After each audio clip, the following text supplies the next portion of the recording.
Buatkan pelayanan yang transparan dan terukur.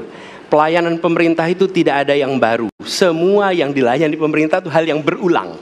Jadi kalau disebut masalah itu pasti pernah terjadi sebelumnya, pasti berulang. Lalu apa yang dikerjakan?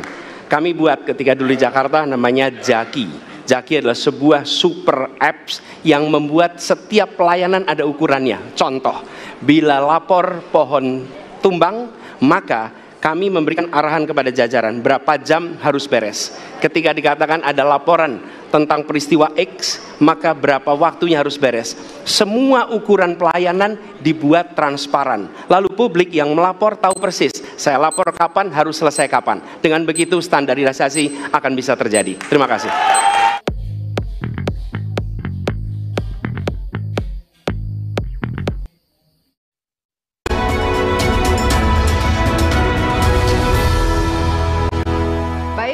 Untuk calon presiden nomor urut 3, pertanyaannya adalah tema pemerintahan dan peningkatan pelayanan publik. Pertanyaan dari huruf C. Kita lihat bersama, Bapak Ibu sekalian, amplop juga masih disegel. Kita akan buka.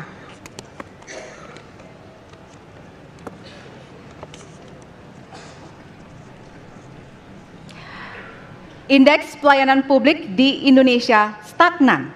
Sementara Undang-Undang Pelayanan Publik menghendaki persamaan pelakuan dan memperhatikan kepentingan khusus kelompok rentan, perempuan, anak, dan disabilitas. Pertanyaannya, apa program strategis Anda untuk meningkatkan kualitas pelayanan publik yang berkeadilan? Waktu 2 menit dimulai dari sekarang.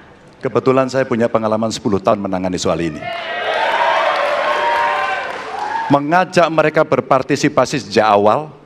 Satu, menghadirkan dalam setiap musrenbang kelompok perempuan, penyandang disabilitas, anak-anak, kelompok rentan yang lain termasuk orang tua. Kenapa? Agar pengambil keputusan mereka aware, mereka peduli apa yang mereka rasakan. Kesetaraan dalam perencanaan pembangunan itulah yang kita harapkan bisa merepresentasikan apa yang mereka harapkan. Sehingga fisiknya kalau bangun mereka paham mana yang akan menggunakan, sehingga tidak ada lagi protes pada soal itu. Kedua, dari sisi aparaturnya mesti ada kontrol publik. Maka kalau saya membuat pengalaman kami membuat lapor GUP sebagai satu ruang komplain publik yang pemerintah nggak boleh baperan, pemerintah harus menerima seluruh masukan dan kritikan, inilah yang akan kita angkat jadi government super apps. Sehingga ketika itu tidak berjalan, pemerintah tertinggilah yang harus kemudian mengambil alih itu, sehingga pelayanan akan bisa jauh lebih baik, sehingga kelompok-kelompok ini harus mendapatkan afirmasi. Pak Ganjar, masih ada waktu? Cukup. Baik. Cukup. Baik, terima kasih. Ya. Dan kami persilakan kepada calon presiden nomor urut 1 untuk menanggapi jawaban dari calon presiden nomor urut 3. Waktu Anda 1 menit dimulai dari sekarang, Pak.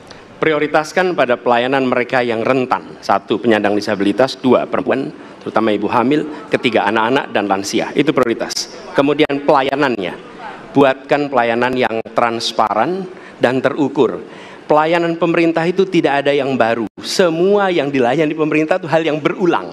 Jadi kalau disebut masalah itu pasti pernah terjadi sebelumnya, pasti berulang. Lalu apa yang dikerjakan? Kami buat ketika dulu di Jakarta namanya Jaki. Jaki adalah sebuah super apps yang membuat setiap pelayanan ada ukurannya. Contoh, bila lapor pohon tumbang, maka kami memberikan arahan kepada jajaran berapa jam harus beres. Ketika dikatakan ada laporan tentang peristiwa X, maka berapa waktunya harus beres. Semua ukuran pelayanan dibuat transparan. Lalu publik yang melapor tahu persis, saya lapor kapan, harus selesai kapan. Dengan begitu standarisasi akan bisa terjadi. Terima kasih. Baik. Terima kasih atas tanggapannya. Silahkan kepada calon presiden nomor urut 2 untuk menanggapi jawaban calon presiden nomor urut 3. Waktunya 1 menit dari sekarang. Menurut pandangan saya, kelompok rentan itu juga termasuk para petani dan nelayan. Dan yang saya dapat setelah saya keliling, khususnya di Jawa Tengah, Pak Ganjar, petani-petani di situ sangat sulit dapat pupuk. Dan Mereka mengeluh dengan kartu tani yang Bapak luncurkan, ini mempersulit mereka dapat pupuk. Jadi sebetulnya mereka ingin pupuk itu pengadaannya disederhanakan. Saya kira mungkin Bapak bisa menjawab masalah itu. Terima kasih. Waktu Pak Prabowo. Cukup. Cukup. Nggak usah lama-lama. Baik. Baik, terima kasih. Dan selanjutnya kami persilakan kepada calon presiden nomor urut 3 untuk merespon tanggapan dari kedua calon presiden lainnya. Waktu Bapak 1 menit dimulai dari sekarang. Terima kasih. Jadi menggunakan teknologi yang disampaikan Mas Anies sudah betul. Rupanya kita sama pada soal itu. Tapi untuk Pak Prabowo saya harus mengingatkan Pak, pupuk langka terjadi di Papua Pak. Pupuk langka terjadi di Sumatera Utara Pak. Pupuk langka terjadi di NTT, NTB, Kalimantan Timur termasuk bensin. Mungkin Bapak sedikit agak lupa untuk saya bisa mengingatkan karena Bapak pernah menjadi ketua HKTI. Pak, data petani kita tidak pernah beres.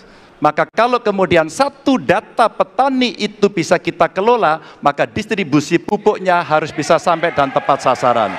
Pada saat yang sama, kuota pupuk tidak boleh dibatasi. Maka ini yang saya telepon langsung kepada Pak Wapres saat itu. Pak Wapres, please, kasih tambahan. Kalau tidak cukup. Dan ini terjadi di seluruh Indonesia. Maka inilah mesti kita kerjakan nanti. Baik. Masih ada waktu? Mau ditambahkan Pak? Cukup. Cukup? Cukup. Baik. Baik, terima kasih.